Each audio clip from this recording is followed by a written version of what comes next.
گے تو اللہ ان کا اور مخلوق والا معاملہ ٹھیک کر دے گا. آسمان بھی ان کے موافقت میں ہو جائے گا, زمین بھی ان کے موافقت میں ہو جائے گی, سب ان کی موافقت میں, یہاں تک کہ ان کے دشمن دوش ہو جائیں گے. ان کے دشمن دوش ہو جائیں گے کہ اللہ ان کے دلوں میں سے دشمنی نکال لیں گے. جی ہاں, اور وہ دوش ہو جائیں گے جیسے حضور صلی اللہ علیہ وسلم کے ساتھ ہوا کہ آپ کے دشمن کہ آپ کے دوش ہو گئے. اور یوں کہتے تھے ہم نے آپ کو پہچانا نہیں تھا, ہماری غلطی ہے. ہاں, سوائے ان لوگوں کی جو ضدی ہوتے ہیں ان کو اللہ نہیں نوازتا, ان کی نوازش نہیں ہوتی, وہ محروم کیے جاتے ہیں. وَخَابَ كُلُّ جَبَّارٍ عَنِيدٍ, وَخَابَ كُلُّ جَبَّارٍ عَنِيدٍ, یہ جتنے زبردست قوت والے ہیں, جتنے ضدی ہیں, یہ سب نامراد ہیں. اگر آدمی میں ضد نہیں ہے, تکبر نہیں ہے, تو کبھی نہ کبھی وہ اللہ کے سامنے جھکے گا, اس کو خدا محروم نہیں کرے گا. لیکن اس کے اندر یہ بات پیدا ہو گئی ہے کہ وہ اپنی ضد پر ہے, اپنے تجبر پر ہے کہ پھر ان کے لیے کوئی نوازش نہیں ہے, اس کے لیے کوئی کرام نہیں ہے. وَخَابَ كُلُّ جَبَّارٍ عَنِيدٍ. حضور صلی اللہ علیہ وسلم نے ابو جہل کو بہت دعوت دی. آپ پر اس کے وجود کی وجہ سے بڑی گرانی تھی اس کے وجود سے. آپ نے اس کو بہت دفعہ دعوت دی. ایک دفعہ تو اس نے یہ کہا کہ محمد تم مجھ سے ناامید نہیں ہوئے ہو اب تک, کہ مجھے کتنی دعوت دینے آئے ہو, میں نے ایک بدعا بھی قبول نہیں کیا, تو تم مجھ سے اب تک ناامید نہیں ہوئے ہو. لیکن نبی کو ناامید ہوتا, مسئلہ تو اللہ کے ہاتھ میں ہے, بندے کا دل بھی اللہ کے ہاتھ میں ہے. لیکن بہرحال اس کی ضد کی وجہ سے, اس کے عناد کی وجہ سے آپ پر اس کا وجود بہت گراں تھا. جی ہاں, جب اسے مارے جانے کی خبر آئی تو رسول صلی اللہ علیہ وسلم نے شکر ادا کیا. سوچو, شکر ادا کیا کہ وہ ہلاک ہوا. تو یہ ہے بات کہ خاب کل جبار عنید, کہ نامراد ہوتا ہے ہر وہ جو ضدی ہوتا ہے اور اپنے اندر تجبر, تو یہ محرومی کے اسباب ہے. اس لیے اللہ تعالیٰ نے ہم کو اپنی عبدیت اور اپنی عبادت کی دعوت دی ہے, اور حضور صلی اللہ علیہ وسلم نے نصیحت کی ہے کونوا عباد اللہ اخوانا. مدینے جا کے مدینے والوں سے کہا, وہ بھی بہت لڑتے تھے اسلام سے پہلے, کونوا عباد اللہ اخوانا, اللہ کے بندے بن کر رہو, تم خدا نہیں ہو, اللہ کے بندے بن کر کے رہو اور بھائی بن کر کے رہو. مدینے والوں سے بڑے بڑے گروپ تھے ان کے. جی ہاں, تو ان کو دعوت دی آپ نے کہ اللہ کے تو بندے بنو ایمان اسلام لا کر کے, اور حسن معاشرت کے ساتھ اور اچھی زندگی گزارنے کے ساتھ آپس کے بھائی رہو. تو انہوں نے وہ بات قبول کر لی, مدینے والوں نے وہ بات قبول کر لی اور اپنی چیز چھوڑ دی اور حضور صلی اللہ علیہ وسلم والی چیز لے لی. تو میرے محترم دوستوں بزرگوں, مانندے আল্লাহ তাআলা এই দুনিয়ার জিন্দগি দায়িত্ব পালনের জন্য দিয়েছেন আমাদেরকে, এবং আমাদের প্রয়োজনও আমাদেরকে দিয়েছেন. আর এই সমস্ত প্রয়োজনকে পুরা করার জন্য সব রকমের আসবাবও আল্লাহ তাআলা দিয়েছেন. আর এই সমস্ত আসবাবকে ব্যবহার করার পদ্ধতিও আমাদেরকে শিখিয়ে দিয়েছেন, তরিকাও আমাদেরকে শিখিয়ে দিয়েছেন. তো কোনো ব্যাপারেই আল্লাহ তাআলা আমাদেরকে ছেড়ে দেন নাই. আল্লাহ তাআলা নিজেই বলেন আহসাবুল ইনসানু আন ইউতরাকা সুদা, তো মানুষ কি মনে করে মানুষকে আমি এমনি সৃষ্টি করে ছেড়ে দিব? না, আল্লাহ তাআলা সৃষ্টি করেছেন এবং আল্লাহ তাআলা আমাদেরকে যে জন্য সৃষ্টি করেছেন সেটাও আমাদেরকে বুঝাই দিয়েছেন, আর আমাদের প্রয়োজন এটাও পুরা করার প্রয়োজনও আল্লাহই দিচ্ছেন। ভিতরে ক্ষুধা লাগে, পিপাসা লাগে, যত কিছু প্রয়োজন এগুলি সবই আল্লাহ তাআলাই সৃষ্টি করছে। আবার এই সমস্ত জিনিসকে পুরা করার জন্য নেয়ামত আল্লাহ তাআলা জাহিরি ভাবে যেগুলি মানুষ অনুভব করে, এরকম হাজারো নেয়ামত আল্লাহ তাআলা দিচ্ছেন। চোখ দিচ্ছেন, হাত দিচ্ছেন, পাও দিচ্ছেন, মুখ দিচ্ছেন, কান দিচ্ছেন, এই সমস্ত সব নেয়ামত। এমনি ভাবে এটার বাইরে আমার ভিতরে যা আছে তা তো আছেই, তারপরেও এই সমস্ত মখলুককে, সমস্ত সৃষ্টিকে আল্লাহ তাআলা আমাদের প্রয়োজনে সৃষ্টি করেছেন, যে আমাদের প্রয়োজন পুরা করবে।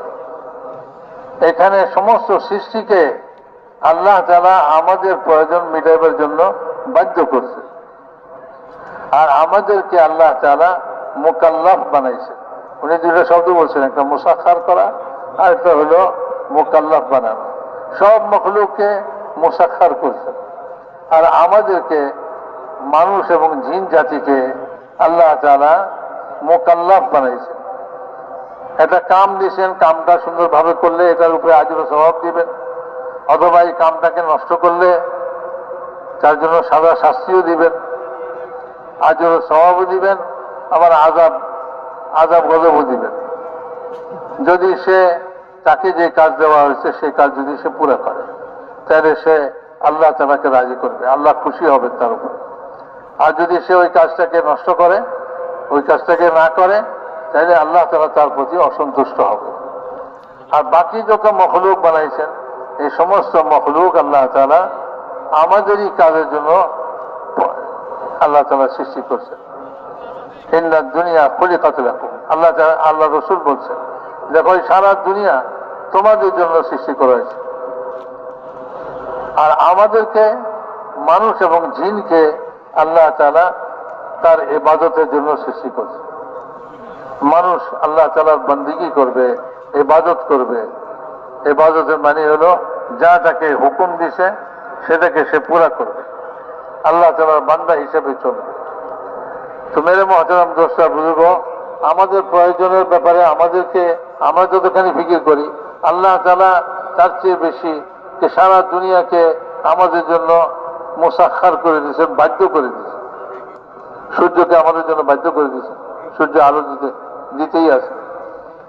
যেটাকে যে কাজের জন্য সৃষ্টি করেছেন সে সেই কাজ করতেই আছে।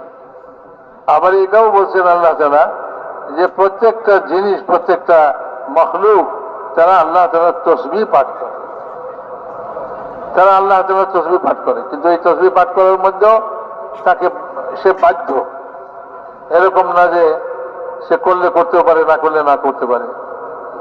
এরকম ভাবে তার যে উপকারিতা, যেটা তারা আমাদের প্রয়োজন মিটবে, সেগুলির মধ্যেও সে আমাদের জন্য বাধ্য করা হয়েছে। তাকে পানিকে আমাদের জন্য বাধ্য করা হয়েছে, আগুনকে আমাদের জন্য বাধ্য করা হয়েছে, জমিনকে আমাদের জন্য বাধ্য করা হয়েছে, এবং সমস্ত জীব জানোয়ার যা আছে এদেরকেও আমাদের জন্য বাধ্য করা হয়েছে। আমরা ঘোড়ার পিঠে চড়ি, আর একেবারে একজনে যদি ঘোড়াকে শিক্ষা দেয়, প্রশিক্ষণ দেয়, তো এই ঘোড়া তার জীবন ভরে তার কাজে আসে। এটা হাতিকে প্রশিক্ষণ দেয়, তো হাতিও সারা জীবন তার কাজে আসে। এমনি ভাবে প্রত্যেকটা জিনিস আল্লাহ তাআলা আমাদের জন্য সৃষ্টি করছেন এবং আমাদের জন্য তাকে বাধ্য করে দিয়েছেন, এবং যাকে যে কাজের জন্য বাধ্য করছেন সে সেই কাজ করতেই থাকবে। যতদিন সে থাকবে ততদিন সে ওই কাজ করবে। সূর্য যতদিন আসে ততদিন আলো দিতেই থাকবে। এমনি ভাবে জমিন তার কাজ করতেই থাকবে, পানি তার কাজ করতেই থাকবে, আগুন তার কাজ করতেই থাকবে।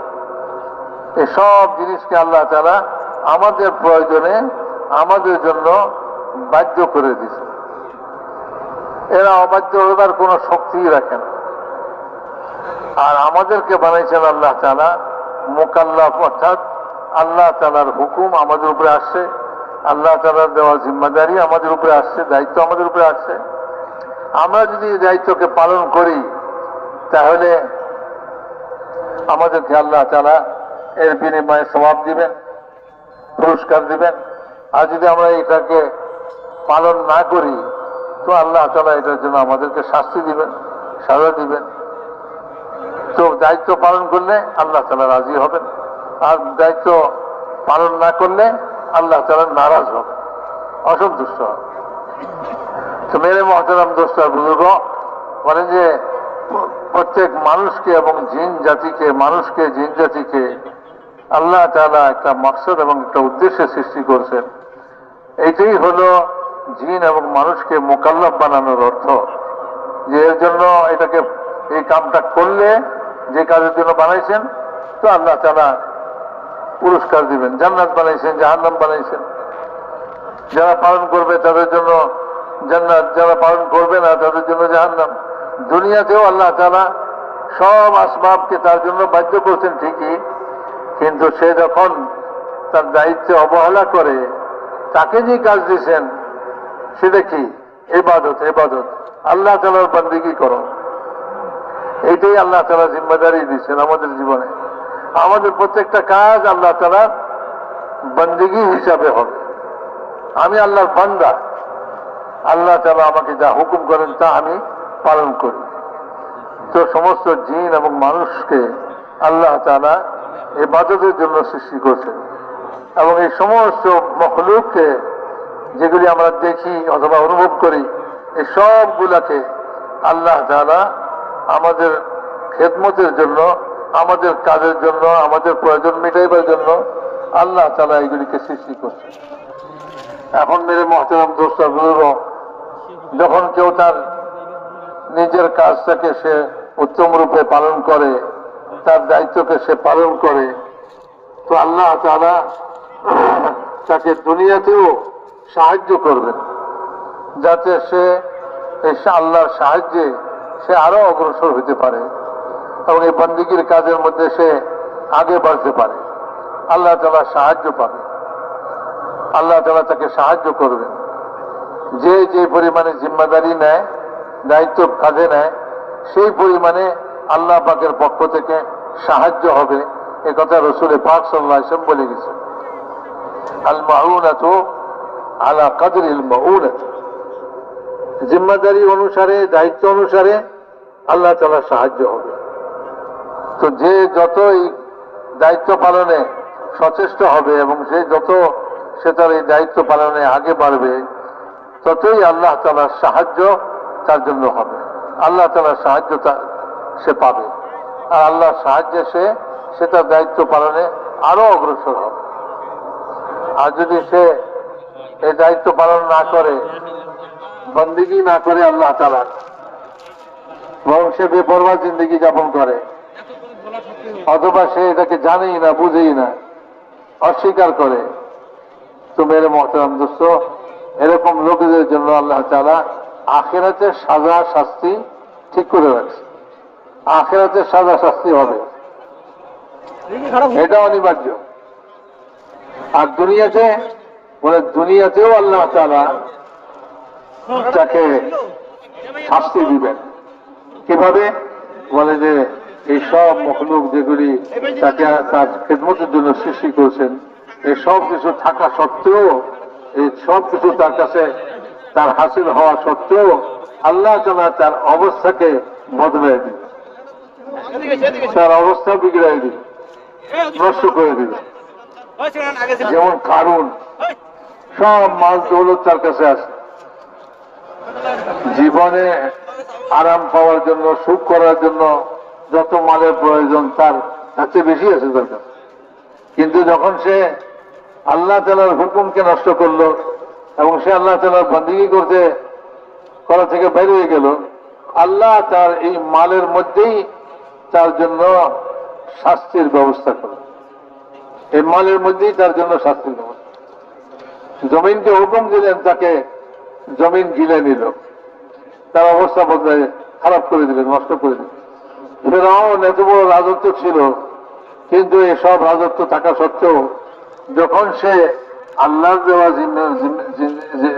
জিম্মাদারি, দায়িত্ব, ইবাদত, আল্লাহর বন্দেগী করবে, এটাকে সে অস্বীকার করলো, এটা থেকে সে মুখ ফিরে এলো, আল্লাহ তাআলা তার এই সরকারি এবং তার হুকুমত, তার রাজত্ব, এদের মধ্যেই আল্লাহ তাআলা তার অবস্থাকে বিগড়ে দিলেন, তার অবস্থাকে নষ্ট করে দিলেন, তাকে ধ্বংস করলেন। মেরে মহতারাম দোস্ত, কেউ পদ দিছে, আল্লাহ তাআলা তাকে উঁচা পদ দিছে, এই পদের মধ্যে যদি সে তার দায়িত্ব, যে দায়িত্ব আল্লাহ তাআলা তাকে দিচ্ছেন, এটা পালনে যদি সে পালন না করে, তাহলে ওই যত বড় পদই হোক তার মধ্যে আল্লাহ তাআলা তার অবস্থা নষ্ট করে দিবে। হামান দেখেন, ফেরাউনের মন্ত্রী, সে এত বড় মন্ত্রী, এত বড় পদ তার, কিন্তু তার জিন্দগি আল্লাহ তাআলা ওইখানেই নষ্ট করে দিলেন। এই আসবাবের মধ্যেই আল্লাহ তার জিন্দগিকে নষ্ট করে দিলেন। মেরে মহতারাম দর্শক, বলেন যে এরকম ভাবে দুনিয়াতে আল্লাহ তাআলা সব জিনিস আমাদের জন্য সৃষ্টি করেছেন, আমাদের জন্য বাধ্য করছেন তাদেরকে, এবং তাদের দ্বারাই এই সমস্ত আসবাবের মধ্যেই আমাদের জিন্দগিকে আল্লাহ তাআলা নষ্ট করার শক্তি, ক্ষমতা রাখেন। সব আসবাব দেওয়া সত্ত্বেও আমাদের হাজত পুরা হবে না, আমাদের জরুরত পুরা হবে না, প্রয়োজন আমাদের মিটবে না, বরং আমাদের জিন্দগি এখানে বনার পরিবর্তে, আমাদের জিন্দগি সুন্দর হওয়ার পরিবর্তে খারাপ হয়ে যাবে, এবং আমাদের জিন্দগি ব্যর্থ হবে, নষ্ট হয়ে যাবে। আল্লাহ তাআলা এখানেই নষ্ট করে দিবেন, শেষ করে দিবেন। এই জন্য এই সব মখলুক আমাদের জন্য বাধ্য করা হয়েছে ঠিকই, কিন্তু আল্লাহ তাআলা আমাদেরকে যে হুকুম দিয়েছেন, যে দায়িত্ব দিয়েছেন, এইটাকে পালন করার জন্য, এই সব মখলুককে আমাদের জন্য বাধ্য করে দিয়েছে। যখন আমরা এই হুকুম থেকে অবাধ্য হয়ে যাব, যেটা আমাদেরকে দিয়েছিলেন, এটা থেকে আমরা যখন অবাধ্য হয়ে যাব, তো আল্লাহ তাআলা এই মখলুকের মধ্যেও এরকম ভাবে আমার অবাধ্যতা সৃষ্টি করে দিবে। মখলুকও আমার অবাধ্য হয়ে যাবে। ঘোড়াকে বাধ্য করে ব্যবহার করতেছি, হাতিকে বাধ্য করে ব্যবহার করতেছি, এই সমস্ত সমুদ্র আমাদের জন্য বাধ্য হয়ে রয়েছে, সূর্য আমাদের জন্য বাধ্য হয়ে রয়েছে, জমিন আমাদের জন্য বাধ্য হয়ে রয়েছে, সব জিনিস আমাদের জন্য বাধ্য হয়ে রয়েছে। কিন্তু যখন আমরা এই দায়িত্ব পালন থেকে দূরে সরব এবং দায়িত্ব পালন করব না, আমাদেরকে যেটা দিচ্ছে, তো আল্লাহ তাআলা এই সব জিনিসের মধ্যেই আমার জন্য অশান্তি সৃষ্টি করে, আমার জন্য পেরেশানি সৃষ্টি করে। টাকার মধ্যে আমার জন্য পেরেশানি আসবে, এরকম ভাবে এই সব কিছু থাকা সত্ত্বেও আমার কাছে পেরেশানি, আমার জন্য পেরেশানি আসবে। তো মেরে মহতারাম দোস্ত বুজুর্গ, এই জন্যই রাসূল পাক সাল্লাল্লাহু আলাইহি ওয়াসাল্লাম যখন প্রথম মদিনাতে আসছিলেন, রাসূলুল্লাহ সাল্লাল্লাহু আলাইহি ওয়াসাল্লাম মদিনাতে আসছেন, যখন প্রথম হিজরত করে আসছেন, মক্কাতে তো দাওয়াত দিয়েছেন 13 বছর পর্যন্ত, কেউ কথা শুনে নাই, এবং এই কাম করতেই পারতেছেন তিনি সেখানে। এরপরে হিজরত করে মদিনাতে আসছে, মদিনাতে মজমা তৈরি হয়ে রয়েছে রাসূল পাক সাল্লাল্লাহু আলাইহি ওয়াসাল্লামকে স্বাগত জানাবার জন্য। হুজুর তাদের মধ্যে যখন আসছেন, তো তাদেরকে প্রথম যে বয়ান রাসূলুল্লাহ সাল্লাল্লাহু আলাইহি ওয়াসাল্লাম করেছেন মদিনাতে হিজরতের পরে, সেটা হলো তাদেরকে এই কথা বলছেন যে দেখো, মান আসলাহা বাইনাহু ওয়া বাইনাল্লাহ আসলাহা আল্লাহু বাইনাহু ওয়া বাইনা খালকিহি। এই কথাটা বলছেন, যার মানে হলো যে ব্যক্তি আল্লাহর মধ্যে আর তার মধ্যে যে লেনদেন কাজ আছে, সেটাকে সে ঠিক করে নেবে, অর্থাৎ আল্লাহ বন্দেগীর জন্য সৃষ্টি করেছেন, বন্দেগী করবে, আল্লাহকে রাজি করবে, আল্লাহকে খুশি করবে, আল্লাহর সঙ্গে তার সম্পর্ক যদি সে ঠিক করে নেয়, তাহলে আল্লাহ তাআলা সমস্ত মখলুকের মধ্যে আর তার মধ্যে সম্পর্ককে আল্লাহ ঠিক করে দেয়। তখন সব মখলুকই তার বাধ্য হয়ে চলে। কিন্তু যখন সে আল্লাহ তাআলার সঙ্গে তার সম্পর্ককে নষ্ট করবে, তো আল্লাহ তাআলা এই মখলুকের মধ্যে তার মধ্যে যে সম্পর্ক, সেটাকেও আল্লাহ তাআলা নষ্ট করে দেবে, সেটাকেও আল্লাহ তাআলা নষ্ট করে দেবে। তো মেরে মহতারাম দোস্ত বুজুর্গ, বলেন যে আল্লাহ তাআলা হেদায়েত দিবেন এবং আল্লাহ তাআলা সঠিক পথের সন্ধান দিবেন যখন সে আল্লাহর মধ্যে তার মধ্যে সম্পর্ককে ঠিক করে নেবে। আল্লাহ তাআলা সব মখলুককে তার জন্য বাধ্য করে দিবেন এবং এটার মধ্যে তার জরুরত এবং প্রয়োজন পুরা হতে থাকবে। কিন্তু যখন সে অবাধ্য হয়ে যাবে, আল্লাহর অবাধ্য হয়ে যাবে, তখন সব তার অবাধ্য হয়ে যাবে। এই যেটার মধ্যে সে আরাম দেখতেছিল, এদের মধ্যে সে কষ্ট দেখতে পায়, এটার দ্বারাই তার কষ্ট হইতে থাকে। আর আল্লাহ তাআলার নিয়ম হলো এই যে আল্লাহ তাআলা যে আল্লাহর দিকে রুজু হয় এবং সে আল্লাহর কাছে নত হয়ে যায়, আল্লাহ তাআলা তাকে হেদায়েত দিয়ে দেন এবং আল্লাহ তাআলা তাকে পথ দেখান এবং তার কাজের জন্য আল্লাহ তাআলা তাকে সাহায্য করেন। যে কাজ তাকে দিয়ে দুনিয়াতে পাঠাই, আল্লাহ তাআলার বন্দেগীর মধ্যে সে আল্লাহ তাআলার তৌফিক পাইতে থাকে, সাহায্য পাইতে থাকে। কিন্তু যখন বান্দা আল্লাহ তাআলার সামনে নত হয় না এবং সে জিদ করে, অস্বীকার করে, উল্টা চলার পথে সে উল্টা চলে, আর জিদে কোনো ভালো কথা সে নিতে চায় না, জিদ তার ভিতরে। তো এই জিদি লোক, জিদ যেটা, এটা মানুষকে বঞ্চিত করে। যে কোনো কাজে মানুষ যখন কোনো জিনিসের মধ্যে জিদ করে সে ওখানে বঞ্চিত হয়। আর হিদায়াতের মতো এরকম জিনিস আল্লাহ পাক তাকেই দিবেন যে জিদ করবে না, নত হবে, অহংকার করবে না। এই জন্যই আল্লাহ কোরআন পাকের মধ্যে বলছেন ওয়াখাবা কুল্লু জব্বারিন আনিদ, कि जिद करने वाला अहंकारी से वंचित হবে। আবু জেহেল রাসূলুল্লাহ সাল্লাল্লাহু আলাইহি ওয়াসাল্লাম তাকে কত দাওয়াত দিয়েছেন, কতবার তাকে আল্লাহর দিকে ডাকছেন, মক্কাতে বারবার তার কাছে গেছেন। আর সে কি বলে? সে বলে এতবার আসছেন আমি আপনার কথাকে গ্রহণ করলাম না, আপনি কি এখনো আমার থেকে নিরাশ হন নাই? অর্থাৎ আপনার তো নিরাশ হয়ে যাওয়া উচিত আমার ব্যাপারে, যে আমি আপনার কথা নিব না।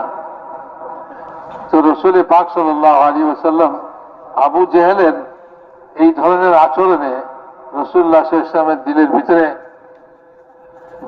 ভারী একটা বোঝ ছিল এবং আবু জেহেলের অস্তিত্বকে তিনি ভারী মনে করতেন। কারণ সে কোনো কথাই নিতে রাজি না। জিদ তার ভিতরে, জিদ কাজ করতেছে, তার ভিতরে অহংকার কাজ করতেছে। রাসূলুল্লাহ সাল্লাল্লাহু আলাইহি ওয়াসাল্লাম কোনো কথাই শুনতে দিতে পারে। যখন বদরে সে মারা গেল, রাসূলুল্লাহ সাল্লাল্লাহু আলাইহি ওয়াসাল্লামের কাছে তার কতল হওয়ার সংবাদ আসলো, তো রাসূলুল্লাহ সাল্লাল্লাহু আলাইহি ওয়াসাল্লাম আল্লাহ তাআলার শুকর আদায় করলেন। আল্লাহ তাআলার শুকর আদায় করলেন যে দিলের বোঝ নেমে গেল, যার কারণে দিলটা ভারী হয়েছে। আল্লাহ তাআলা তাকে দুনিয়া থেকে নিয়ে গেছে। তো মেরে মুহতারাম দোস্ত, উনি বলেন যে ভাই, জিদ করনেওয়ালা সবসময় বঞ্চিত হয়, জিদ নয়। আল্লাহ তাআলা আমাদেরকে যে মাকসাদে পয়দা করছেন, আমি সেই মাকসাদের মধ্যে লাগি, আমি অহংকারের মধ্যে না যাই, বরং নত হই আল্লাহ তাআলার কাছে। যখন আল্লাহ তাআলার কাছে নত হবে এবং আল্লাহ তাআলার হুকুমকে সে মেনে নেবে আর এই জিম্মেদারিকে পুরা করবে, তো আল্লাহ তাআলার সাহায্য তার জন্য আসতে থাকবে। আল্লাহ তাআলার তাকে সাহায্য করবে এবং সে অগ্রসর হতে থাকবে। इसलिए मेरे भाइयों, हमारी जिम्मेदारी है, ये जिम्मेदारियों की जगह है। और जिम्मेदारी का क्या मतलब है? जिम्मेदारी का मतलब ये है कि जहां की जो चीज है वो अदा हो जाए। मसलन दुनिया है, ये दुनिया की क्या जिम्मेदारी है? कि दुनिया को अल्लाह ने हुकूक अदा करने की जगह बताया है। यहां हुकूक कायम होंगे। सबसे पहले अल्लाह का हक, क्योंकि अल्लाह अव्वल है। अल्लाहुम्मा अंतल अव्वल फलैस क़ब्लका शै। मासूर जिक्र में ये बात मिलती है, अल्लाहुम्मा अंतल अव्वल फलैस क़ब्लका शै। हे अल्लाह, तू अव्वल है, तू पहला है, तुझसे पहले कोई नहीं। तो दुनिया को अल्लाह ताला ने हुकूक अदा करने के लिए पैदा किया है। उसमें सबसे पहला हक होता है अल्लाह का। हाँ, उसी की दावत, उसी की तालीम, उसी की मेहनत, ये पहली चीज है कि दुनिया को अल्लाह ताला ने हुकूक अदा करने की जगह बताया है और फिर हुकूक की तालीम दी गई है। نبی صلی اللہ علیہ وسلم نے آ کر کے ان حقوق کو اجاگر کیا ہے. لوگ اپنی خواہشوں میں جہالت میں اس کو بھلا دیا تھا، آپ نے اس کو اجاگر کیا. حقوق کا مزاج بنایا. ہاں، یہاں تک کہ جانوروں کے حقوق بتائے. ایک جانور گونگے ہیں، فرمایا ان کے بارے میں اللہ سے ڈرو. تو آپ صلی اللہ علیہ وسلم دنیا حقوق ادا کرنے کی جگہ ہے. کس دلیل سے؟ کہ اس دلیل سے کہ آپ نے حضرت معاذ بن جبل سے پوچھا کہ معاذ آپ کو معلوم ہے اللہ کا کیا حق ہے؟ کیونکہ دنیا حقوق کی جگہ ہے، اور نبی آتا ہے تو حقوق کی دعوت دے گا، حقوق کی تعلیم دے گا. تو فرمایا معاذ آپ کو معلوم ہے اللہ کا کیا حق ہے؟ یہ پوچھنا معلوم کرانا ہے. انہوں نے عرض کیا اللہ رسول بہتر جانتے ہیں، میں نہیں جانتا کہ اللہ کا کیا حق ہے. تو دنیا حقوق ادا کرنے کی جگہ ہے اور آخرت بدلہ پانے کی جگہ ہے. تو آپ نے بات یہاں سے شروع کی ہے. جانتے ہو اللہ کا کیا حق ہے؟ اللہ پہلا ہے. پھر فرمایا اللہ کا حق یہ ہے کہ اسی کی عبادت کی جائے گی. ہاں، اس کے ساتھ کسی کو شریک اس کی عبادت میں نہیں کیا جائے گا. وہ وحدہ لا شریک لہ ہے، اس کا کوئی شریک نہیں. وہ اپنی صفات میں یکتا ہے، اپنے فیصلوں میں یکتا ہے. ہاں، اس کا کوئی شریک سازی نہیں، اس کا کوئی ضد نہیں، اس کا کوئی ندی بھی نہیں. اس کی ضد اور جنس دونوں سے اللہ پاک ہے. وہ اکیلا ہے اپنی ذات سے. اللہ کا حق، کہ اللہ کا حق یہ ہے کہ اسی کی عبادت کی جائے گی، اس کے ساتھ کسی کو شریک نہیں کیا جائے گا. یہاں سے شروع ہوا. تو یہ دنیا میرے بھائیوں حقوق ادا کرنے کی جگہ ہے، اور حقوق کی تعلیم دینے کے لیے ہی نبی آتے ہیں.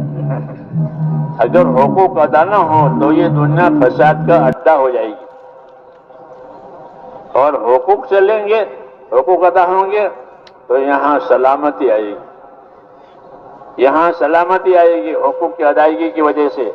یہاں محبتیں پیدا ہوگی. جی ہاں، حقوق کی تعلیم کی وجہ سے. کیونکہ جب حق ادا کیا جاتا ہے تو محبت پیدا ہوتی ہے، حق دبایا جاتا ہے تو دشمنی ہوتی ہے. قاعدہ ہے. تو اس لیے میرے بھائیوں یہ حقوق ادا کرنے کی جگہ ہے، اور اس میں سب سے پہلا حق اللہ کا ہے، اور وہ حق اس کا یہ ہے کہ اسی کی عبادت کی جائے گی. اور عبادت کو قبول کرانے کے لیے ایمان شرط ہے. اللہ پر ایمان لاؤ کہ وہ اکیلا ہے، اس کا کوئی شریک نہیں ہے. ہاں، اللہ پر ایمان لا کر اللہ کی عبادت کرنا یہ زندگی کا اصلی مقصد ہے، کیونکہ اسی کے لیے اللہ نے پیدا کیا. اللہ کا پہلا حق ہے. اس کے بعد اللہ تعالیٰ نے آپس کے حقوق بتائے ہیں. آپس کے حقوق بتائے ہیں کیونکہ یہ دارالحقوق ہے. دین اٹھ جاتا ہے تو حقوق جو ہے پائمال ہوتے ہیں، حقوق برباد ہوتے ہیں. اور دین قائم ہوتا ہے تو حقوق ادائیگی ہو جاتی ہے، اور لوگ آپس میں بھائی ہو جاتے ہیں. جیسے مدینہ منورہ کے لوگ لڑتے رہتے تھے، لیکن جب دین آیا اور انہوں نے اپنے آپ کو دین کا پابند کیا تو اللہ نے گواہی دی کہ فَأَصْبَحْتُمْ بِنِعْمَتِهِ إِخْوَانًا، تم اللہ کی نعمت دین سے بھائی ہو گئے، ورنہ تم تو دشمن تھے. تو دشمنیاں بھائی چارے میں بدل گئی. یہ فرق ہوا. تو اس لیے جب دین آتا ہے میرے دوستوں تو حقوق ادا ہوتے ہیں، اور حقوق ادا ہوتے ہیں تو سارا فساد ختم ہو جاتا ہے. اس لیے انبیاء کرام دین لے کر آتے ہیں اور دین سیکھنے کی دعوت دیتے ہیں. ہماری محنت بھی خالی نکالنا نہیں ہے. یاد رکھو کہ نکالنا تو یکسوئی پیدا کرنے کے لیے ہے، بالذات مقصود نہیں ہے. بلکہ یکسوئی پیدا کرو باہر نکل کر، اور یکسوئی پیدا کر کے اپنے اندر اس کا یقین، اپنے اندر اس کی عظمت یہ پیدا کرو. ہاں، اور پھر اس کے فضائل سمجھو، اس کے فضائل جانو، تاکہ اس کے کرنے کی رغبت پیدا ہو. یہ ایک پورا طریقہ ایک کار ہے ہمارا جو اللہ تعالیٰ نے ہم کو دیا ہے زندگیوں کو بنانے کے لیے. زندگیوں کو بنانے کے لیے کام دیا ہے اللہ تعالیٰ نے. کیوں کہ یہ دارالحقوق ہے، یہاں حقوق ادا ہوں گے، اور حقوق ادا نہ ہوں گے تو فساد ہوگا۔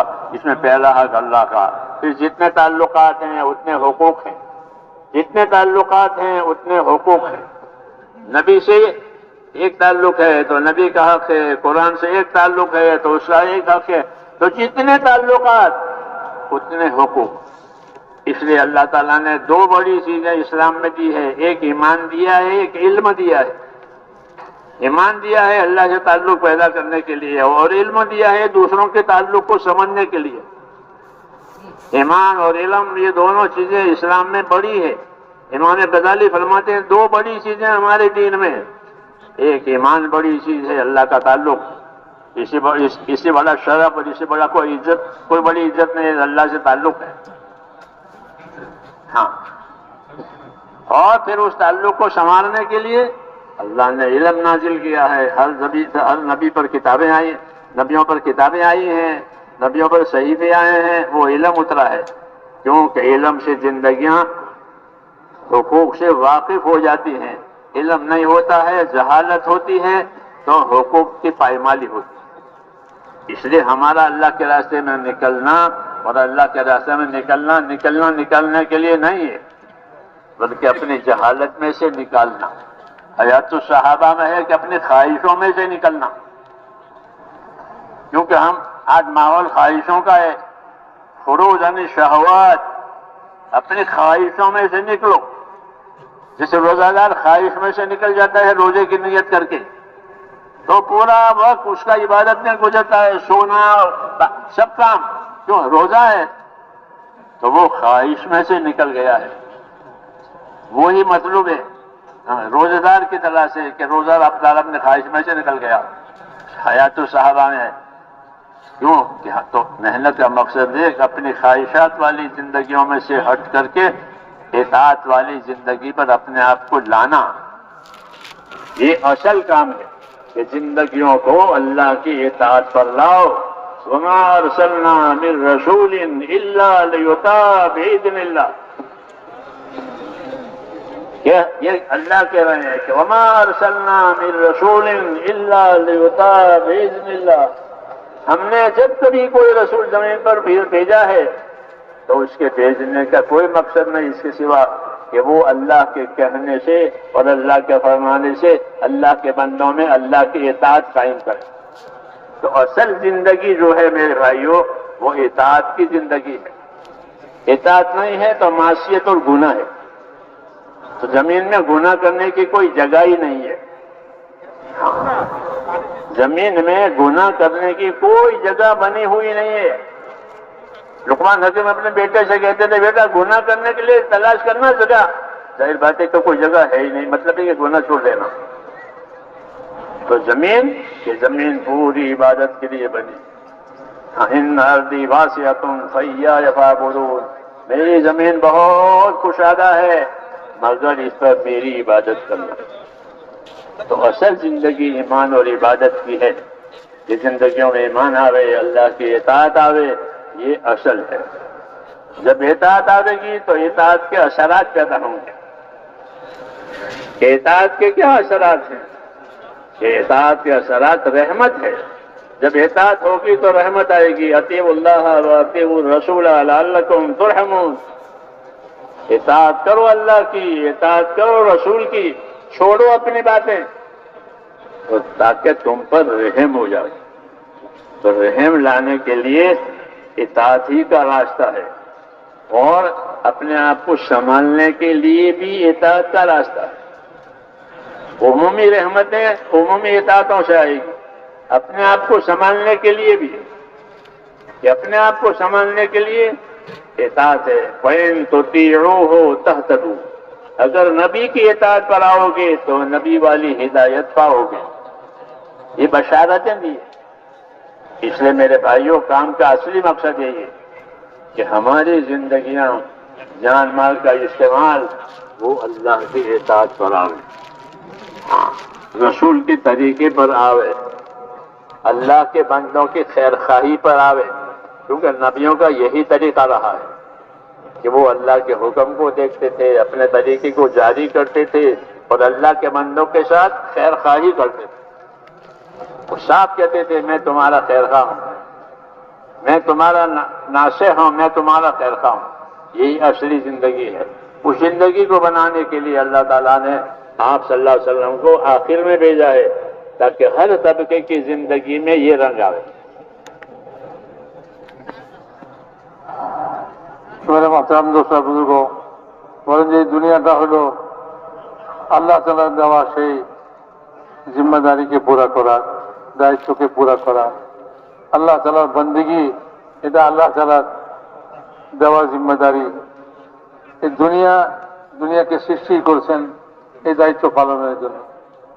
কাজেই যখন মানুষ যে কাজের জন্য যে জায়গা সৃষ্টি হয়েছে, যে কাজের জন্য যেটা সৃষ্টি হয়েছে, সেটাই হলো করণীয় কাজ এবং সেটাই আসল কাজ। দুনিয়াটা সৃষ্টি হয়েছে এই জন্য যে এখানে হক আদায় হবে। দুনিয়া দারুল হুকুক বলছে যে দুনিয়া হক আদায় করার জায়গা। এখানে যত সম্পর্ক, সব সম্পর্কের হক আছে। মানুষের একজনের যত সম্পর্ক, যত লোকের সঙ্গে অথবা যত জিনিসের সঙ্গে অথবা যার সঙ্গে তার যত সম্পর্ক তত হক। সবচেয়ে প্রথম যার সঙ্গে সম্পর্ক মানুষের, সেটা হলো যার হক সবচেয়ে প্রথম তার উপরে আসবে, সেটা হলো আল্লাহ। এই জন্য যে আল্লাহই প্রথম, আল্লাহর আগে কেউ নেই, আল্লাহর আগে কেউ নেই, আল্লাহই সবার আগে। তো কাজে আল্লাহর হকই সর্বপ্রথম আদায় করতে হবে, আল্লাহর হকই সর্বপ্রথম আদায় হবে। এরপরে বাকিদের যত জিনিসের সঙ্গে তার সম্পর্ক আছে তাদেরও হক আদায় করতে হবে। অর্থাৎ হক আসে হইল, হক বর্তায় হইল মানুষের উপরে তার সম্পর্কের ভিত্তিতে। কার কার সঙ্গে তার সম্পর্ক। একটা জানোয়ারের সঙ্গেও মানুষের সম্পর্ক আছে। যে জানোয়ারটাকে সে লালন পালন করে অথবা কিছু তার দ্বারা উপকৃত হয়, রাসূল পাক সাল্লাল্লাহু আলাইহি ওয়াসাল্লাম ওই জানোয়ারেরও হক বাতায় দিচ্ছে। দেখো এরা বোবা মাখলুক, আল্লাহ তাআলা কথা বলতে পারে না, তাদের চাহিদা তারা তোমাদের কাছ থেকে চাইতে পারে না, বোবা তারা। তো তাদের হক তোমরা আদায় করবে, যদিও তারা মুখে বলতে পারে না। এই জন্য মেরে মোহতারাম দোস্ত বুজুর্গ, যত সম্পর্ক তত মানুষের উপরে হক। সবচেয়ে প্রথম সম্পর্ক হলো আল্লাহর সঙ্গে, কাজে আল্লাহর হক সর্বপ্রথম। রাসূল পাক সাল্লাল্লাহু আলাইহি ওয়াসাল্লামের সঙ্গে হযরত মুআয রাদিয়াল্লাহু তাআলা আনহু একই সওয়ারিতে বসা, চলতেছেন। হুজুর জিজ্ঞাসা করলেন, এ মুআয, তুমি জানো আল্লাহর হক কি? আল্লাহ তাআলা এই দুনিয়াতে হক বুঝাইবার জন্যই নবী রাসূলদেরকে পাঠাইছেন, ইলম নাযিল করছেন। ইলম কি? ইলম হইল এই যে হকের তালিম, হক শিক্ষা দেওয়া। কার কি হক আছে এই ইলমের দ্বারা জানা যাবে। তো রাসূলুল্লাহ সাল্লাল্লাহু আলাইহি ওয়াসাল্লাম গোয়াকে হযরত মুআযকে শিক্ষা দিতেছে, দেখো দুনিয়া হক আদায় করার জায়গা। সর্বপ্রথম হক কার? তুমি কি জানো আল্লাহর কি হক তোমার উপর? হযরত মুআয রাদিয়াল্লাহু তাআলা আনহু, উনিও তো শিক্ষার্থী সাহাবী, উনি বলেন, ইয়া রাসূলুল্লাহ, আপনি ভালো জানেন, আল্লাহ রাসূলই ভালো জানেন, আমি তো জানি না। তো রাসূলুল্লাহ সাল্লাল্লাহু আলাইহি ওয়াসাল্লাম বললেন যে আল্লাহর হক হইল আল্লাহর বন্দেগী করা হবে, আর আল্লাহর সঙ্গে কাউকে তার বন্দেগীতে অংশীদার করা হবে। এটা হলো আল্লাহর হক। সে আল্লাহর বন্দেগী করবে, আর এই বন্দেগীতে আল্লাহর সঙ্গে কাউকে শরীক করবে। একা আল্লাহর বন্দেগী করবে, এক আল্লাহর বন্দেগী করবে। এই বন্দেগীতে কাউকে শরীক করবে না। আল্লাহ একা, আল্লাহ সব কিছু একাই করেন, একাই সৃষ্টি করেন। তো আল্লাহ তাআলা, আল্লাহর সঙ্গে কাউকে শরীক করা যাবে না, অংশীদার করা যাবে। এটা হলো আল্লাহ তাআলার হক। সুমের মুহতারাম দোস্ত বুজুর্গ, এরপরে যত সম্পর্ক দুনিয়াতে, যত কিছুর সঙ্গে আমাদের সম্পর্ক, সবারই হক আমাদের উপরে আসবে। যার সঙ্গে যত বেশি সম্পর্ক, গুরুত্বপূর্ণ সম্পর্ক, তার হক আগে আসবে, আল্লাহ রসুলের হক আসবে, আল্লাহর পরে আল্লাহ রসুলের হক আসবে। মেরে মহতারাম দোস্ত, এরকম ভাবে আল্লাহর কিতাব, এই কিতাবের সঙ্গে আমার সম্পর্ক আছে, কাজে এই কিতাবেরও হক আছে, আল্লাহর কিতাবের, আল্লাহর কালামের এটারও হক আছে। এটার হক কতখানি তুমি এটাকে তেলাওয়াত করো, এটার উপরে আমল করো, এবং এই কিতাবের মধ্যে যা তোমাকে নির্দেশনা দেওয়া হয়েছে, যা কিছু হুকুম তোমাকে দেওয়া হয়েছে, সেই অনুযায়ী তুমি চলো, এটাই কিতাবের হক। রসুলের হক বাঁচাই দিয়েছে। রসুল আসছেন, রসুলকে কেন প্রেরণ করছেন আল্লাহ তাআলা? ওয়া মা আরসালনা মির রাসূলিন ইল্লা লিইউতাআ বিইذنিল্লাহ। আল্লাহ তাআলা বলেন, আমি যখনই কোন রসুলকে পাঠাইছি, এই জন্য পাঠাইছি যাতে আল্লাহ তাআলার হুকুমে আল্লাহর ইতাআত দুনিয়াতে কায়েম করে। তো আল্লাহর ইতাআত কায়েম করবার জন্যই রসুলদের আসা। তো কাজে রসুলদের অনুসরণ করতে হবে, তার ইতাআত করতে হবে। চাইলে না আমি তার কথাকে মাইনে আল্লাহ তাআলার ইতাআত করব। সেই জন্য মেরে মহতারাম দোস্ত বুঝবো, বলেন যে সমস্ত মখলুকের সকলেরই হক আল্লাহ তাআলা মানুষের উপর রাখছেন, আর যত রকম সম্পর্ক আছে সেই হিসাবে হক।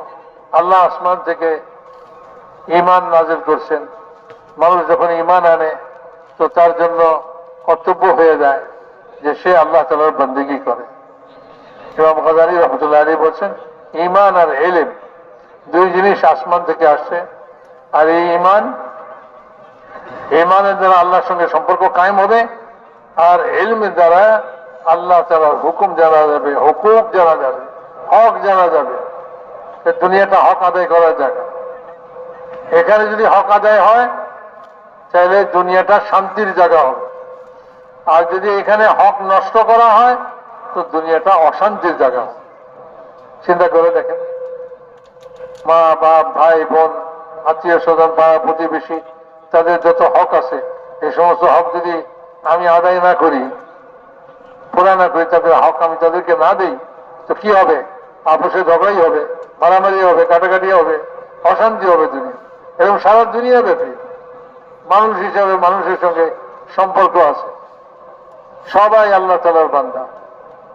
তো মেরে মহতারাম দোস্ত বুজুর্গ, যখন মানুষ হক আদায় করে তখন দুনিয়াতে শান্তি হয়ে যায়, আর যখন হক নষ্ট করে তখন দুনিয়াটা অশান্তির জায়গাতে পরিণত হয়ে যায়।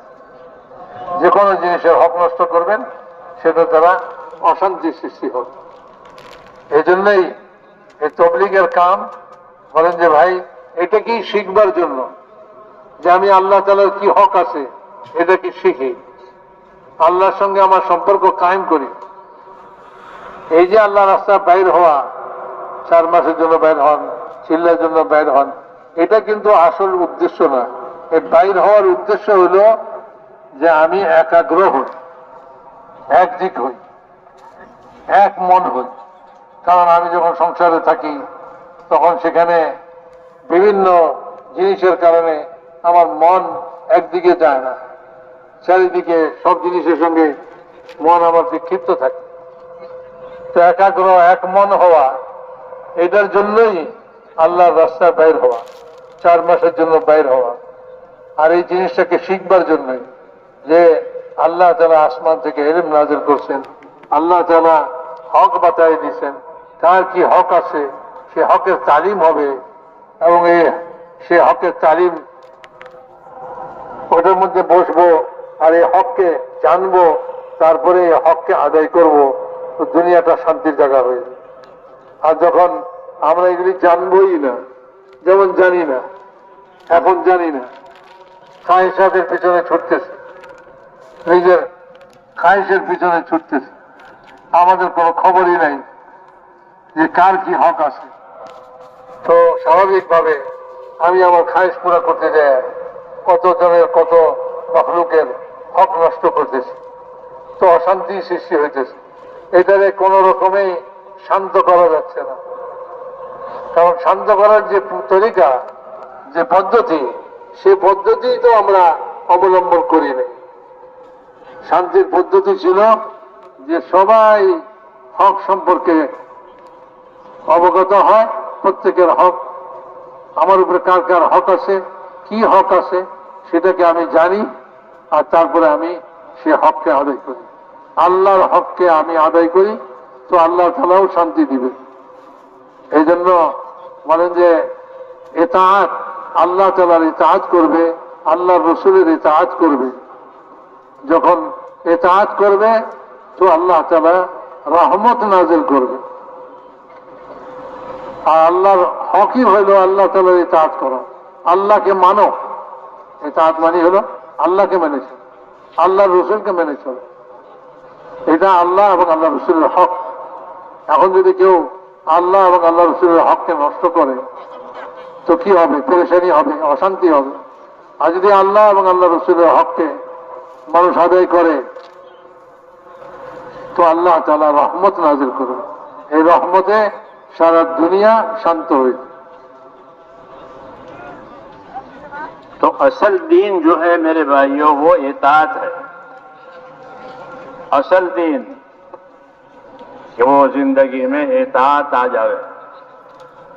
इताअत के 3 दर्जे हैं। एक दर्जा इताअत का अल्लाह का है, अल्लाह की इताअत करो, अतीउल्लाह, रसूल की इताअत करो। जो हुक्म अल्लाह देंगे तरीका रसूल देगा। हुक्म अल्लाह देंगे, तरीका रसूल देगा। हुक्म भी मानना है और तरीके को अपनाना है। हुक्म मानना है, तरीके को अपनाना है। अतीउल्लाह व अतीउर रसूल लअल्लकुम तुरहमून, ताकि तुम्हारे ऊपर रहम हो जाए। इसलिए असल दीन जो है वो इताअत है।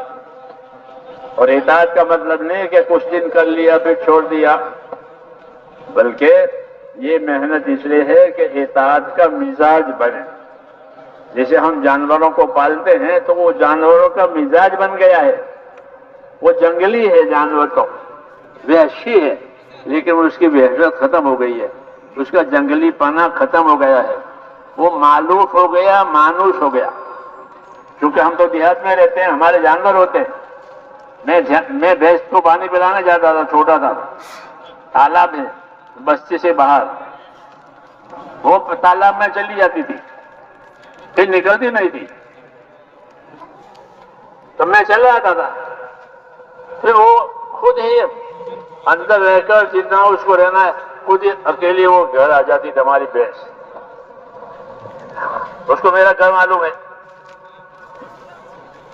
उसको घर मालूम है। उसको उल्फ आदत कहते हैं कि जानवर आदी हो जाता है। तो हर जानदार में आदी होने की सिफत है। हाँ, तो इताअत करने के लिए अपने आप को खैर के कामों का आदी बनाओ, ये हजरत उमर कहते थे। हजरत उमर रज़ी अल्लाह ताला अन्हु ये फरमाते थे लोगों से कि अपने आप को खैर के कामों के आदी बनाओ। जमात लेकर जा रहे हैं साद इब्न अबी वक्कास, उनके साथ बड़ा मजमा जा रहा, फरमाया ये मजमा तेरे साथ जा रहा है, इनको खैर के कामों का आदी बनाओ। ताकि आदत हो गई तो आसानी हो गई। किस काम में आसानी हो गई? इताअत करने में। इताअत करने में आसानी हो गई। इताअत जिंदगी का असल मकसद है कि जिंदगियों में इताअत आवे, नाफरमानी, शर्ताबी, जिद ये न रहे। अपनी छोड़ दे, अल्लाह रसूल की ले ले। अपनी छोड़ दे, अल्लाह रसूल की ले ले।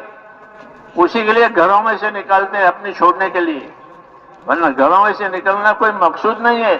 लेकिन जब घर की मोहब्बत, माल बच्चों की मोहब्बत, इसमें एतदाल आ जाएगा तो अल्लाह की बात मानने में आसानी आ जाएगी। हिकमत है। तो असल अल्लाह की इताअत है। नबी इताअत कराने के लिए जमीन पर आता है कि अल्लाह उनको भेजते हैं, पैदा करते हैं कि वो जमीन वालों पे अल्लाह की इताअत पैदा करे। इसलिए हमारे काम का असली मिजाज ये है कि हमारे अंदर इताअत आवे, बात मानना आवे, इताअत का मिजाज बने। एक मरतबा हुजूर सल्लल्लाहु अलैहि वसल्लम मिंबर पर थे, اور دوران بیان اسی وجہ سے فرمایا اجلسو، بیٹھ جاؤ۔ عبداللہ بن مسعود داخل ہو رہے تھے دروازے میں مسجد نبی کے، اور اجلسو سنا کہ بیٹھ جاؤ، وہ دروازے پر بیٹھ گئے، دروازے پر بیٹھ گئے۔ کیوں بیٹھ جاؤ؟ تو آگے بڑھنے کی ہمت نہیں ہوئی کہ بیٹھ جانے کا حکم آیا ہے، تو وہیں بیٹھ گئے۔ تو بیٹھنے کی جگہ نہیں تھی، وہ دروازہ ہے۔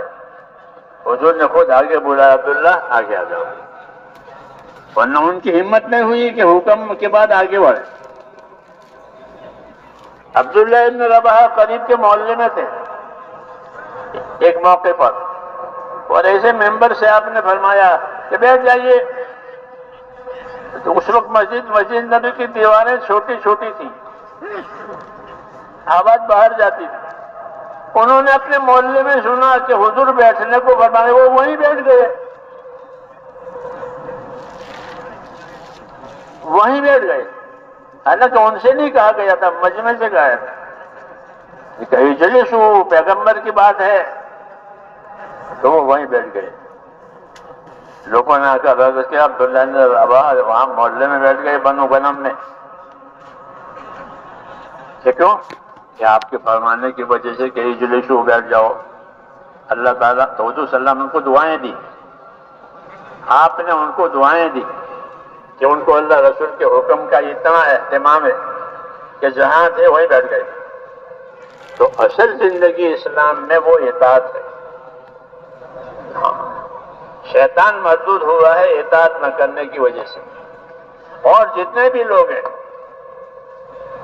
کہ جو محروم ہوئے ہیں یا ہوتے ہیں، وہ اطاعت کے ترک کرنے کی وجہ سے یا اطاعت کا انکار کرنے کی وجہ سے۔ سمجھ میں آئی بات؟ اس لیے اصل زندگی اطاعت کی زندگی ہے کہ اپنے آپ کو اپنی جان میں، مال میں، کسی چیز میں آزاد نہ سمجھے کہ ہمارا مال ہے، ہماری زندگی ہے، جو چاہے کر کے۔ اصل زندگی تبلیغ میں اسی بات کو سیکھنا ہے کہ ہماری زندگیاں اطاعت پر آئے، پھر اس اطاعت میں اللہ کا حق، رسول کا حق، اور جس کا جو حق ہے اس کو جاننا بھی ضروری ہے، ورنہ اطاعت کیسے صحیح ہوگی؟ اطاعت علم سے صحیح ہوتی ہے، عبادت بھی علم سے صحیح ہوتی ہے۔ عبادت تو اللہ کی جاتی ہے اور کسی کی نہیں کی جاتی ہے، اطاعت تو رسول کی بھی کی جاتی ہے، ذمہ دار کی بھی اطاعت کی جاتی ہے۔ تو اطاعت ہو، عبادت ہو، وہ علم کے بغیر اور سیکھے بغیر صحیح نہیں ہوتی۔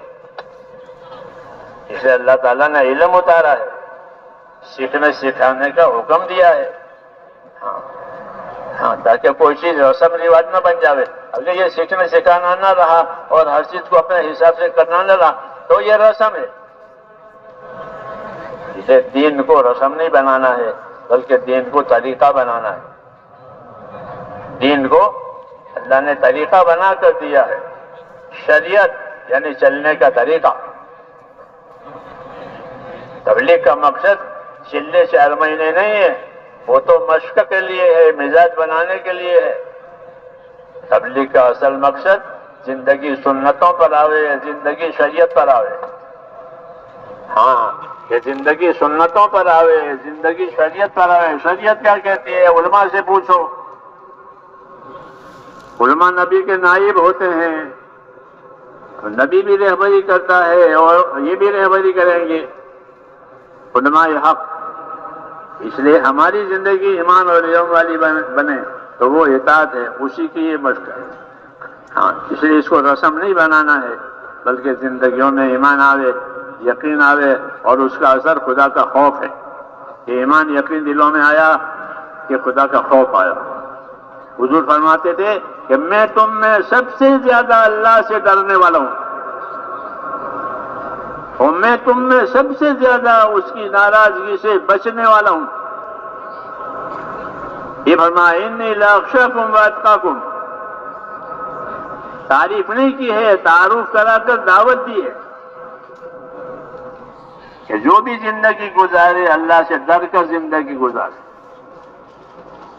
تاکہ زندگی کا جو اصلی مقصد ہے اطاعت وہ حاصل ہو جاوے۔ ہاں، اگر یہ بات نہیں ہوئی تو محنت سر پر پڑے گی اور نتیجہ بھگتنا پڑے گا۔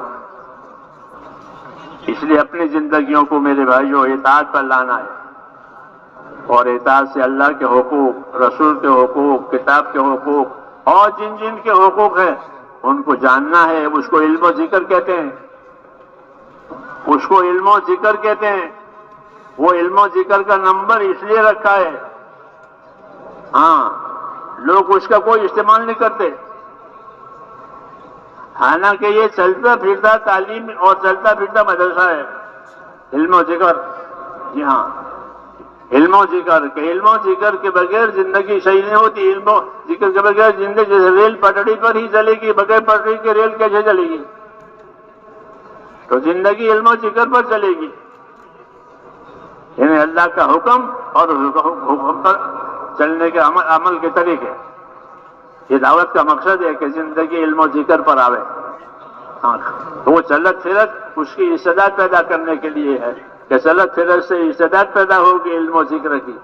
گھر بیٹھے بیٹھے وہ استعداد تو کھوئی ہے، اب نکل کر اس کی استعداد پیدا کرنی ہے، تاکہ زندگی علم و ذکر پر آوے، تو پھر حقوق ادا ہو جائیں گے، اور حقوق ادا ہوں گے تو دنیا کی زندگی کامیاب زندگی ہو جائے گی، آخرت میں کامیابی ملے گی حقوق کی ادائیگی کی وجہ سے۔ اس کے لیے وقت مانگتے ہیں کہ وقت مانگے، اور اسی لیے نکلے کہ میرے ذمہ جو جو حقوق ہیں میں اس سے واقف ہو جاؤں، سیکھوں، پوچھوں اور ادا کروں، اور دوسرے کو اس کی دعوت بھی دوں۔ تو اس کے لیے آپ تیار ہیں؟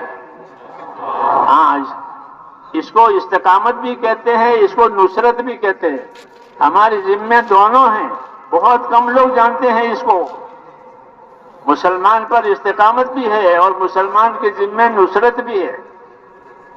استقامت انفرادی ہے، نصرت اجتماعی ہے، کہ ہر آدمی اپنی ذاتی زندگی میں اپنا دین کے پابند بنے، سنت شریعت کا پابند بنے، اس کو استقامت کہتے ہیں، اس کو استقامت کہتے ہیں۔ فاستقم کما امرت ومن تاب معك ومن آمن معك، اے نبی دین پر قائم رہو، آپ بھی اور جو آپ پر ایمان لانے جتنے مسلمان ہیں وہ بھی۔ تو ایک تابعداری استقامت کہ اپنی ذات سے اپنے آپ کو دین کا پابند کرے، اپنے انفرادی زندگی سنت شریعت پر آوے، اپنے انفرادی خوب سن لو اس کو، اصول لوگ کہتے نہیں ہیں، اپنی انفرادی زندگی کو سنت شریعت پر لانا اور اپنی اجتماعی محنت کو دین کی نصرت پر لانا، یہ دونوں کام ہمارے ذمہ ہے۔ استقامت سے بھی رہو اور نصرت کرنے والے بھی بنو۔ نصرت ہر مسلمان کی ذمہ داری ہے۔ یا ایھا الذین آمنوا کونوا انصار اللہ، اے ایمان والو تم سارے کے سارے اللہ کے دین کے مددگار رہو۔ جب آگ لگ جاتی ہے خدا نہ کرے کسی جگہ تو سب لوگ پانی چھڑکنے میں لگے، پانی لاؤ پانی لاؤ۔ نصرت کرنا ایسا ہے جیسے پانی ڈالنا، تاکہ فساد ختم ہو جاوے۔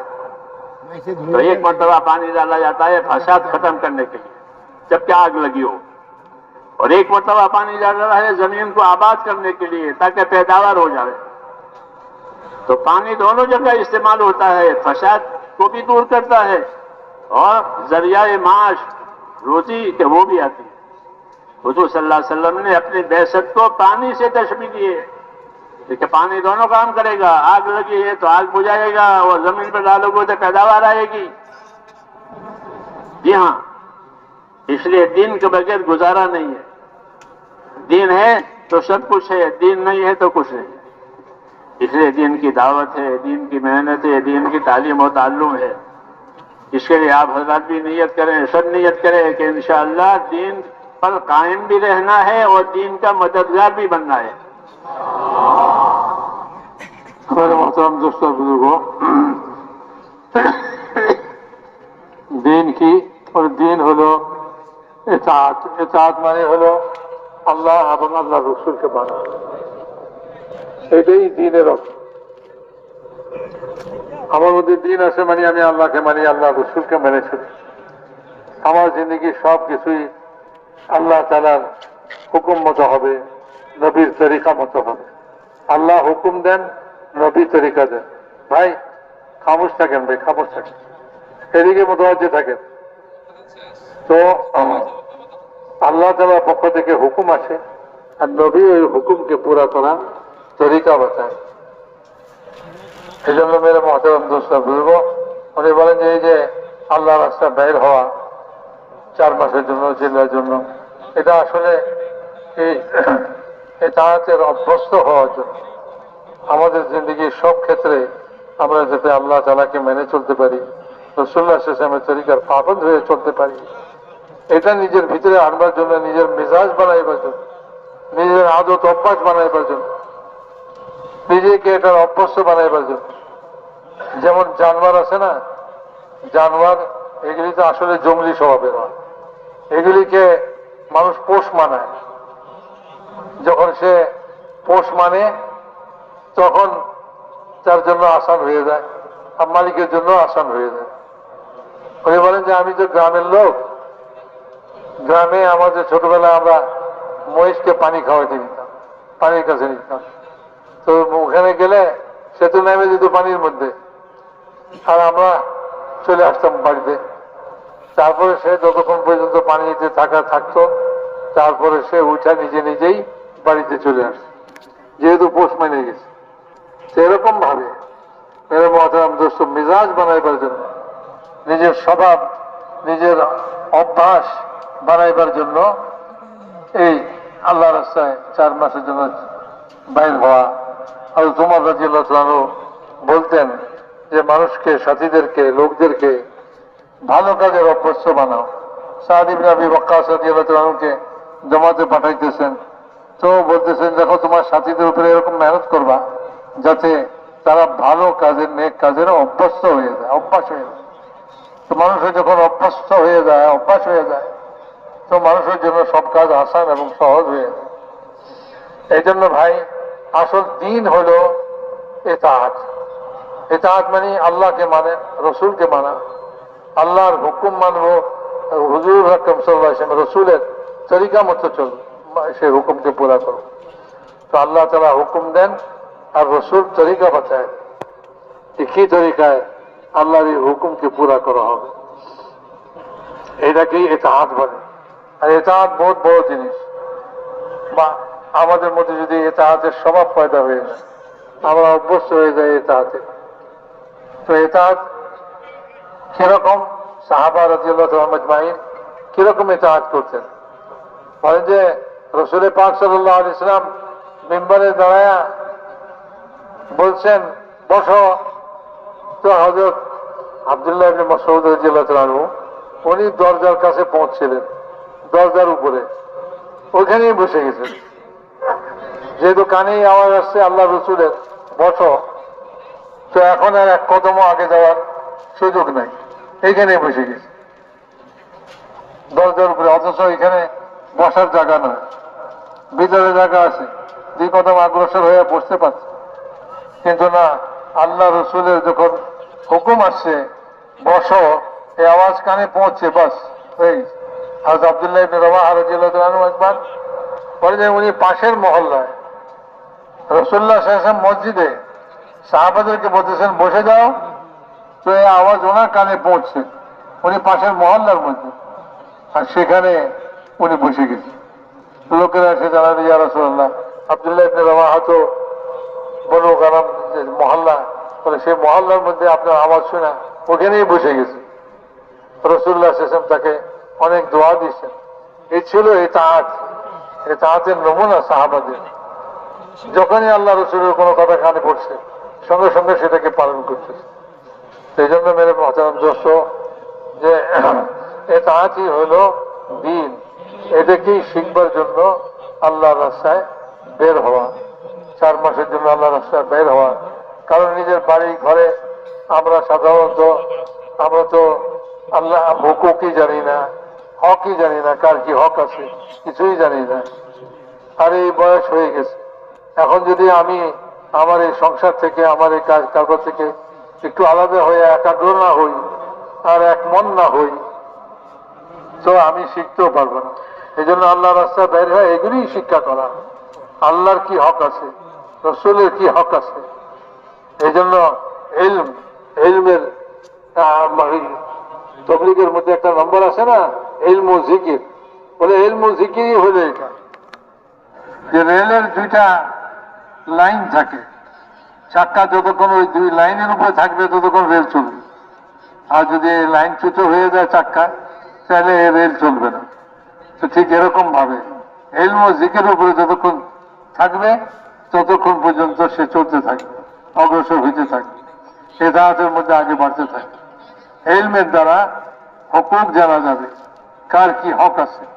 আমরা যখন আল্লাহ রাস্তা বের হব, তো সেখানে আমি একাগ্রভাবে এক মন হইয়া এগুলিকেই শিখবো, এগুলিকেই শুনবো, তালিমের হালকায় ওলামায়ে কেরামের কাছে, তাদের কাছে জিজ্ঞাসা করে করে আমি আমার উপরে কার কি হক আছে এই এলম হাসিল করা, আল্লাহর কি হক আছে, আল্লাহ রসুলের কি হক আছে, এটাকে শিখতে হবে। এই জন্যই এলম আসছে। তো এলম হলো এই হকুককে জানা, আর জিকিরের উদ্দেশ্য হলো যে হককে পালন করা, পুরা করা, আদায় করা, হক আদায় করা। সবার হক আদায় হবে। যখন সবার হক আদায় হবে তো সারা দুনিয়ার শান্তি হয়ে যাবে। আজ তো সমস্ত অশান্তির কারণই হলো হক নষ্ট হওয়া। প্রত্যেকে হক নষ্ট করতেছি আমরা, আর চাইতেছি শান্তি। কেমনে হয়? হক যখন আদায় হবে তখন শান্তি আসবে। এই জন্য মেরে মহতারাম দোস্ত বুঝবো, এর জন্যই আল্লাহ রাস্তায় বের হওয়া, বা আল্লাহ রাস্তায় বের হয়ে এই এলিম শিক্ষা করা, আর জিকিরের মাধ্যমে এই সমস্ত হুকুক আদায় করার জজবা ভিতরে পয়দা করা, নিজেকে অভ্যস্ত বানায়, নিজের ভিতরে আদত পয়দা করা। জজবা পয়দা হয়ে গেলে এরপরে আমল করা সহজ হয়ে যায়। এই জন্য ভাই আল্লাহ রাস্তায় বের হওয়া, তৈরি আছেন না ভাই সবাই? আর ভাই বলতেছেন এই কথা যে দুটো জিনিস, একটা হলো ইস্তেকামত, पेश करो कौन सा तैयार है। ইস্তেকামতের সঙ্গে চলতে হবে আমাকে। যে কারণ আল্লাহ তাআলা তার রাসূলকে হুকুম দিয়েছেন, আপনি এবং আপনার সঙ্গে যে আপনার উপর যারা ঈমান আনছে সবাই যেন ইস্তেকামতের সঙ্গে সাথ থাকে, মানে অর্থাৎ মজবুত থাকে দিনের উপরে, দিন থেকে না হটে। সেই জন্য ভাই উনি বলতেছেন যে এখন ইরাদা পেশ করেন যে কে কে আল্লাহ রাস্তায় বাইর হবেন 4 মাসের জন্য এবং বিদেশের জন্য, দাঁড়ায় যান নিজের জায়গায়, যাতে আমরা এই দিন শিখতে পারি, দিন আমাদের জিন্দগিতে আসে। দিন হলেই ইতাআত, খায়সাতে জিন্দগি নয়। আল্লাহ আল্লাহ রসুল যেরকম চাইছে সেরকম জিন্দগি হবে। মাশাআল্লাহ মাশাআল্লাহ ভাই, 4 মাসের জন্য হিম্মত করেন, ইরাদা করেন, নাম লেখান। হ্যাঁ মাশাআল্লাহ, হিম্মত করেন, নাম বলেন, 4 মাসের জন্য নগদ নগদ বলেন। এত বড় একটা ইজতেমায় আমরা আসছি।